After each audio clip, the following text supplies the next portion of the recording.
رسول کی اتباع، آپس میں اختلاف نہیں، اور اگر رسول کی اتباع نہیں کرو گے، آپس میں اختلاف کرو گے، ثابت قدمی نہیں رہو گے، فَتَفْشَلُوا وَتَذْهَبَ رِيحُكُمْ، تو تمہاری ہوا اکھڑ جائے گی اور تم ہار جاؤ گے۔ آج مسلمانوں کے اندر سب سے بڑی گڑبڑی یہی ہے کہ مسلمانوں کے اندر اختلاف بہت زیادہ ہے، سب سے زیادہ اختلاف آج مسلمان کے اندر ہے۔ عبداللہ بن ابی جو کہ منافقوں کا سردار ہے، اس نے کہا کہ ہم عزت والے اور یہ محمد ان کے ساتھی یہ ذلیل لوگ ہیں، جب ہم مدینہ جائیں گے تو ہم محمد کو نکال دیں گے، ان کے ساتھیوں کو نکال دیں گے۔ عبداللہ بن ابی بن سلول کا لڑکا، ان کا نام بھی عبداللہ ہے، یہ محمد الرسول اللہ کے پر ایمان لائے ہوئے ہیں، یہ منافق نہیں ہے بلکہ اللہ اور اس کے رسول سے بہت زیادہ محبت کرتے ہیں۔ بات اڑتے اڑتے حضرت عبداللہ تک یہ بات پہنچ گئی۔ حضرت عبداللہ بن ابی بن سلول کا لڑکا عبداللہ نے تلوار نکال لی، اور نکال لینے کے بعد مدینے کے دروازے کے اوپر کھڑا ہو گیا۔ آج میں اپنے باپ کو برداشت نہیں کروں گا، آج میں اس کی گردن اڑا دوں گا۔ ہاں میں اپنے باپ سے محبت تو کرتا ہوں لیکن محمد الرسول اللہ سے زیادہ محبت نہیں کرتا، آج میرے والد کو آنے دیجئے، میں اپنے والد محترم کی گردن کو اڑا دوں گا۔ محبت دیکھیے، باپ سے ہے لیکن اللہ اور اس کے رسول کے خلاف وہ کرنے لگے تو محبت اللہ اور اس کے رسول سے زیادہ کر رہے ہیں۔ اللہ کے نبی سن لیجئے، جو مشرک ہو، جو منافق ہو، اس کی بخشش نہیں ہو سکتی ہے، اس کو اللہ تعالیٰ معاف نہیں کر سکتا ہے۔ کیا پتا چلا؟ جس کے پاس ایمان نہ ہو اس کو دنیا کا کوئی پیر نہیں بچا سکتا ہے، خود کا ایمان نہ۔ اللہ کے نبی صلی اللہ علیہ وسلم کی اتنی بڑی شخصیت، کرتا دے دیا، اپنا لعاب دے دیا، جنازے کی نماز پڑھا دی، لیکن پھر بھی ان کی بخشش نہیں ہو رہی۔ مشرک کی بخشش نہیں، منافقین کی بخشش نہیں۔ اپنے آپ کو چیک کیجئے، کہیں ہمارے اندر منافقت والی کوئی چیز تو نہیں آ گئی۔ الحمدللہ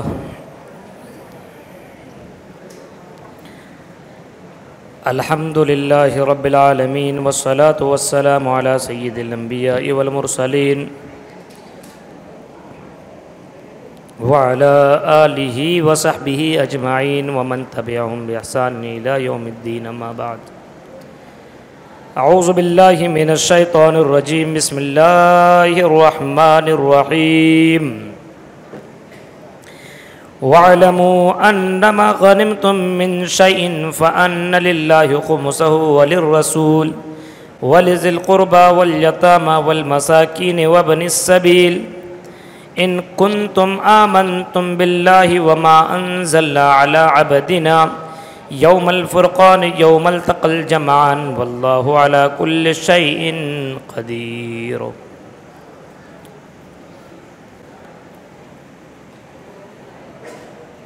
معزز مصلیان کرام، اسلامی بزرگوں، نوجوان دوستوں اور پیاری بہنوں، 10ویں پارے کا مختصر سا خلاصہ آپ کے سامنے رکھنا ہے۔ شروع میں مال غنیمت کے تعلق سے بیان کیا گیا ہے۔ مال غنیمت جانتے ہیں کس کو کہتے ہیں؟ مال غنیمت کہتے ہیں اس مال کو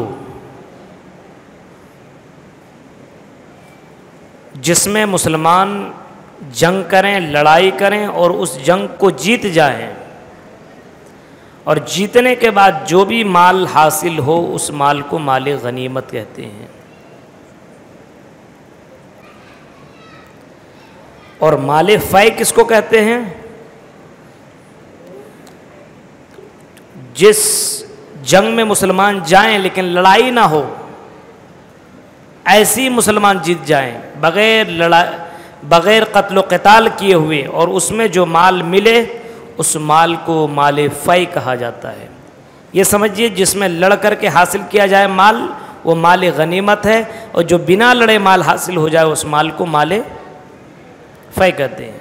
مال غنیمت جس میں لڑ کر کے حاصل کیا جائے، مال فے جس میں بغیر لڑے ہوئے مال کو حاصل کیا جائے۔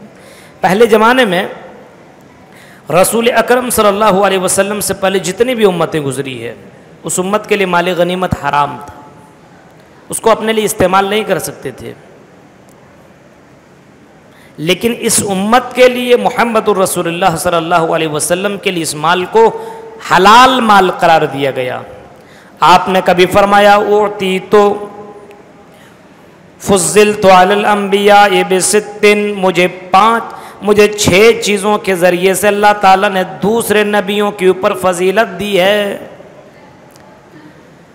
6 چیزیں مجھے اللہ تعالیٰ نے ایسی عطا کی ہے جو پچھلے نبیوں کو عطا نہیں کی تھی۔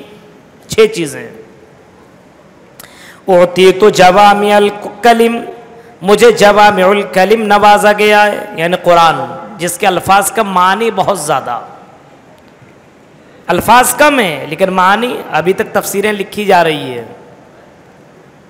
ابھی کل ہمارے شیخ جلال الدین قاسمی صاحب سے بات ہو رہی تھی، وہ کہہ رہے تھے ہماری ایک اور ذکر العالمین کی ایک اور جلد آنے والی 500 صفحات میں، اور بھی دیگر مفسرین کرام تفسیر لکھتے چلے جا رہے ہیں۔ سورہ فاتحہ کے اوپر 7 جلدوں میں تفسیر لکھی گئی ہے۔ اب بتائیے 7 آیتوں میں 7 جلدوں میں تفسیر، جس کے الفاظ کا معنی بہت زیادہ ہوں، اس کو بولتے ہیں جوامع الکلم۔ آپ نے فرمایا مجھے جوامع الکلم سے نوازا گیا، یعنی قرآن دیا گیا ہے۔ الفاظ کم بولتے تھے، اس کے معنی بہت زیادہ ہوا کرتے تھے اللہ کے نبی صلی اللہ علیہ وسلم۔ وَنُصِرْتُ بِالرُّعْبِ، اور رعب و دبدبا کے ذریعے سے میری مدد کی گئی ہے۔ کسی قوم کو یہ پتا چلتا تھا، کسی قریہ والے کو پتا چلتا تھا کہ محمد الرسول اللہ اس کے سپاہی آ رہے ہیں، مارے ڈر کے کانپنے لگتے تھے۔ اللہ کے نبی صلی اللہ علیہ وسلم کا ڈر لوگوں میں بہت زیادہ اللہ تعالیٰ نے ڈال دیا ہے۔ وَأُحِلَّتْ لِيَ الْغَنَائِمُ، تیسری چیز، اور میرے لیے مال غنیمت کو حلال قرار دیا گیا ہے۔ پہلے مال غنیمت ملتا تھا، اس میں آگ لگا دی جاتی تھی، ختم، استعمال نہیں کرتے تھے۔ مال غنیمت میرے لیے حلال قرار دیا گیا۔ وَأُحِلَّتْ لِيَ الْغَنَائِمُ وَأُرْسِلْتُ إِلَى الْخَلْقِ كَافَّةً، اور پچھلے انبیاء جتنے بھی آئے کسی ایک بستی کے لیے، ایک شہر کے لیے آئے، ایک جگہ کے لیے آئے، لیکن مجھ کو اللہ تعالیٰ نے وَأُرْسِلْتُ إِلَى الْخَلْقِ كَافَّةً پوری کائنات کے لیے رسول بنا کر کے بھیجا ہے۔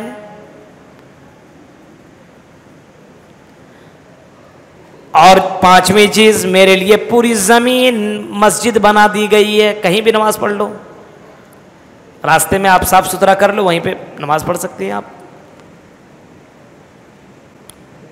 نماز آپ کہیں بھی پڑھ سکتے ہیں، جہاں گندگی نہ ہو، جہاں اللہ کے علاوہ غیروں کی عبادت نہ ہو رہی ہو۔ اب آپ بولیے جا کر کے مندر میں جا کر کے عبادت کر لو، نہیں، آپ صاف ستھری جگہ پہ کہیں بھی نماز پڑھ سکتے ہیں، آپ کی نماز ہو جائے گی۔ اور پھر فرمائے وَخُتِمَ بِالنَّبِيُّونَ، 6ٹھی فضیلت مجھے یہ عطا کی گئی ہے کہ میرے اوپر نبیوں کا آنے کا سلسلہ کو ختم کر دیا گیا ہے۔ اب میرے بعد کوئی نبی، کوئی رسول، کوئی رشی منی اس دنیا کے اندر نہیں آئے گا۔ لاسٹ میسنجر ہوں، لاسٹ نبی ہوں، لا نبی یا بعدی، میرے بعد اب کوئی نبی آنے والا نہیں ہے۔ یہ 6 فضیلت، 6 چیزیں اللہ کے نبی صلی اللہ علیہ وسلم کو دی گئی ہے جو دوسرے انبیاء کو نہیں دی گئی ہے۔ ان چیزوں کی وجہ سے اللہ کے نبی صلی اللہ علیہ وسلم کو فضیلت حاصل ہے۔ تو مال غنیمت پہلے کے لوگوں کے لیے حرام، اللہ کے نبی صلی اللہ علیہ وسلم اس امت کے لیے حلال۔ تو مال غنیمت حاصل ہو تو اس مال کو 5 حصوں میں بانٹا جائے، 5 حصے کرنے کے بعد 4 حصہ لشکر والوں کو دے دیا جائے، وہ تقسیم کر لیں، اور 1 حصہ بچے تو اس حصہ میں سے رسول کے لیے، قرابت داروں کے لیے، یتیموں کے لیے، مسکین کے لیے، وابن السبیل کے لیے، اور مسافروں کے لیے، یہ 5واں حصہ میں پھر یہ 5 حصے کیے جائیں، پھر یہ 5 حصے کیے جائیں۔ اس کے بعد جنگ بدر کا واقعہ بیان کیا گیا۔ سنیے، مسلمان اور کافرین کے درمیان جو پہلا جنگ، پہلی لڑائی لڑی گئی، اس جنگ کا نام کیا ہے؟ جنگ بدر۔ کب لڑی گئی؟ کون سے ہجری کو لڑی گئی؟ اے بابو بتاؤ کون سے ہجری کو لڑی گئی جنگ بدر؟ دھیان سے سنا کرو، جنگ بدر 2 ہجری کو لڑی ہوئی، 2 ہجری کو۔ اور کون سے رمضان کو؟ کون سے رمضان کو؟ پہلی جنگ جو لڑی گئی ہے مسلمان اور کافر کے درمیان، کون سے رمضان کو؟ کوئی بتائیں گے آپ میں سے؟ اسلامک نالج، جنرل نالج بہت کمزور ہے۔ 17 رمضان کو، 17ویں رمضان کو یہ جنگ لڑی گئی تھی، اور اس میں مسلمانوں کی تعداد کتنی تھی؟ کچھ نہیں معلوم ہے۔ ابھی پوچھ دیں گے آئی پی ایل میں کتنے ٹیمیں ہیں، بتا دے گا۔ اس میں مسلمانوں کی تعداد 313، اس کے اندر بوڑھے بھی، جوان بھی، بچے بھی، سب ملا کر کے 313۔ تیر ہے تو تلوار نہیں، تلوار ہے تو نیزہ نہیں، نیزہ ہے تو ڈھال نہیں، یہ حال۔ اور کافروں کی تعداد 1000 سے زائد، 1000 سے زائد، اور سب جوان ہٹے کٹے، اور سب لوہے سے ملبوس ہیں، سب کے پاس تلوار ہے، ڈھال ہے، نیزہ ہے، سب کچھ ہے۔ نبی اکرم کی نظر پڑی کفار کے اوپر اور اپنے لوگوں کے اوپر نظر پڑی۔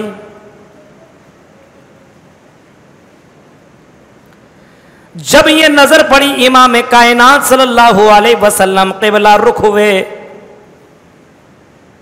اور قبلہ رخ ہونے کے بعد نبی اکرم نے اپنے ہاتھ آسمان کی طرف دونوں ہاتھوں کو کر لیا، اور ہاتھوں کو اوپر کرنے کے بعد اللہ تبارک و تعالیٰ سے گڑ گڑا کر کے رو کر کے یہ دعا کرنے لگے، اللہم انجزنی ما وعدتنی، اللہم ان تہلک ھذی العصابہ من اہل الاسلام لا تعبد فی الارض۔ اے اللہ یہ چھوٹی سی جماعت ہے، اگر یہ ہلاک کر دی گئی تو اس کے بعد تیرا نام کوئی دنیا میں لینے والا نہ ہوگا۔ یہ نبی اکرم دعا کر رہے ہیں، اتنی دیر تک دعا کر رہے ہیں کہ آپ کا چادر مبارک زمین کے اوپر گر پڑا۔ حضرت ابو بکر آئے اور حضرت ابو بکر نے چادر کو اٹھایا، فرمایا اے اللہ کے نبی اتنا زیادہ آپ کو دعا مانگنے کی ضرورت نہیں ہے، اللہ تعالیٰ آپ کو، آپ کی ماننے والے کو اللہ تبارک و تعالیٰ ضرور فتح نصیب کرے گا۔